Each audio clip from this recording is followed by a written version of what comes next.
खौफनाक डर में आपका स्वागत है। दोस्तों, आज हम आपको एक सच्ची घटना के बारे में बताने वाले हैं जो 3 दोस्तों के साथ घटी थी, और वो भी बहुत ही खतरनाक घटना है। उन 3 दोस्तों में से 2 दोस्त तो नहीं रहे इस दुनिया में। तो चलिए आपको पूरी कहानी बताते हैं। मेरा नाम विनय है, मैं अहमदाबाद का रहने वाला हूँ। ये घटना मेरे और मेरे 2 दोस्तों के साथ हुई थी, जिनमें से मेरे एक दोस्त का नाम राजा था और दूसरे दोस्त का नाम विशाल था। ये बात आज से तकरीबन 2 साल पहले की है। उस समय हमारी छुट्टियां चल रही थी। तभी हमने प्लान बनाया कि चलो कहीं पर टहल कर आते हैं और मौज मस्ती भी करेंगे। हमारे घर से तकरीबन 40-50 किलोमीटर पर एक हाईवे है, जहाँ पर बहुत सारी होटलें, रेस्टोरेंट बने हुए हैं और वो बहुत ही ज्यादा मशहूर है।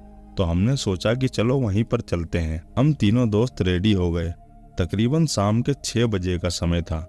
हम लोग निकल गए और हम लोगों ने बाइक ली और हम तीनों उसी बाइक पर बैठ गए। हमने कहा कि जाने दो, और कोई गाड़ी नहीं लेना है, तीनों जन एक ही गाड़ी पर जाएंगे और मजाक मस्ती करते करते जाएंगे, और कभी मेरा दोस्त चलाएगा, कभी मैं चलाऊंगा। फिर हम लोग जाने लगे। तभी हमने सोचा कि चलो पेट्रोल भी हम लोग भरवा लेते हैं, क्योंकि हमें काफी दूर जाना था। तो हमने पेट्रोल भी भरवा लिया। तकरीबन 2.5 घंटे गाड़ी चलाने के बाद हम लोग वहाँ पर पहुँच गए। हमने वहाँ पर खाना खाया और बहुत ही मजे किए। वहाँ पर हम लोग काफी देर बैठे रहे, क्योंकि हमें वहाँ पर बहुत ही मजा आ रहा था। वहाँ पर बैठे बैठे कब वक्त निकल गया, हमें वक्त का पता ही नहीं चला। तकरीबन रात के 1 बज गए। तभी मेरे दोस्त राजा ने कहा कि भाई देख, टाइम देख, कितना टाइम हो गया है, घर नहीं चलना है क्या? तभी हमने कहा कि हाँ ठीक है, चलते हैं यार, काफी वक्त हो गया है, और एक तो इस हाईवे पर लाइट भी नहीं है, बहुत ही ज्यादा अंधेरा होगा, और हमारे पास बाइक है। तो हम लोग घर के लिए निकल गए। आते वक्त मेरा दोस्त राजा गाड़ी ड्राइव कर रहा था। उसने कहा कि मैं चलाऊंगा। हमने कहा कोई बात नहीं, ठीक है, तू ही गाड़ी चला। हम लोग मजाक मस्ती करते करते आ रहे थे, और सच में उस हाईवे पर एक भी लाइट नहीं थी। पूरा अंधेरा था वहाँ पर, और हमें सही से कुछ दिखाई भी नहीं दे रहा था। वो तो जब बड़ी बड़ी गाड़ियां आती थी तो उसकी लाइट से हमें थोड़ा दिख जाता था। हमने सोचा चलो कोई बात नहीं, आराम से चलते हैं, घर पहुंच जाएंगे। मेरा दोस्त गाड़ी चला रहा था। तभी अचानक से हमारे साथ ऐसी घटना हुई कि वो घटना मुझे आज तक याद है। अचानक से हमारी गाड़ी के आगे एक औरत आ गई, और हम लोग सोचने लगे कि वो कैसे आ गई। इतनी देर में मेरे दोस्त ने अचानक से बहुत ही जोर का ब्रेक लगाया, लेकिन वो गाड़ी उससे कंट्रोल नहीं हुई, और हमारी गाड़ी जाकर दूसरी एक बगल में गाड़ी जा रही थी उसमें जाकर घुस गई, और उसके बाद हम तीनों वहां पर गिर गए। हमारे गिरने की आवाज से वहां पर अगल बगल के गांव के लोग भी आकर इकट्ठा हो गए। वो लोगों ने हमें उठाया। तभी मैं उठकर मेरे दोस्तों को ढूंढने लगा।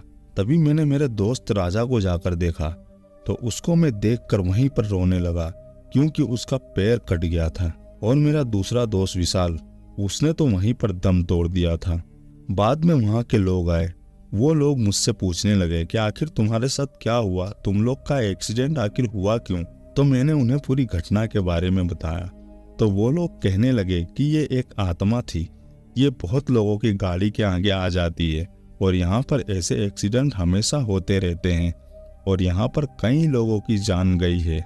और ये सब बातें सुनते सुनते मैं अचानक से बेहोश हो गया, और फिर मेरी आंख पता नहीं मुझे कितने दिन के बाद खुली। जब मेरी आंख खुली तो मेरे मम्मी पापा ने मुझे बताया कि तू 4 दिन से बेहोश था। मैंने उनकी बातों पर गौर ही नहीं किया, और मैं उनसे मेरे दोस्तों के बारे में पूछने लगा।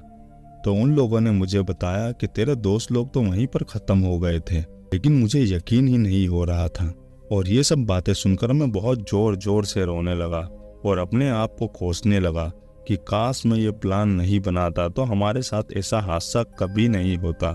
लेकिन मुझे मेरे घर वालों ने संभाला और कहने लगे कि अब क्या कर सकते हो, जो होना था वो तो हो गया। मेरे घर वालों ने कहा कि हमने वहाँ पर जाकर पता लगाया है, वहाँ पर ऐसे हादसे 2-4 दिन में होते ही रहते हैं, और उस हाईवे पर बहुत ही ज़्यादा मौत हुई है, सिर्फ इसी कारण से कि वहाँ पर किसी को एक औरत दिखती है और वो गाड़ी के सामने आ जाती है, और अचानक से लोग ब्रेक लगा देते हैं और उनका एक्सीडेंट हो जाता है। और वो कहने लगे कि तुम खुशनसीब हो, तुम बच गए, क्योंकि वहाँ पर जिसका भी एक्सीडेंट हुआ है वो कभी भी बचा नहीं है। ये सब सुन के मुझे थोड़ी खुशी भी हो रही थी और थोड़ी तकलीफ भी हो रही थी। मुझे खुशी से ज़्यादा तकलीफ ही हो रही थी क्योंकि मैंने मेरे 2 दोस्तों को खो दिया और आज तक यही गम में जीता हूँ कि मैंने मेरे दोस्तों को खो दिया और वो दिन मेरी ज़िंदगी से कभी भी नहीं जाता है। तो दोस्तों ये थी कहानी। आप लोगों को कहानी कैसी लगी हमें कमेंट में बता देना, और वीडियो अच्छा लगा हो तो लाइक कर देना, और चैनल पे नए हो तो सब्सक्राइब भी कर देना। चलिए मिलते हैं ऐसी ही दूसरी वीडियो में, तब तक के लिए बाय।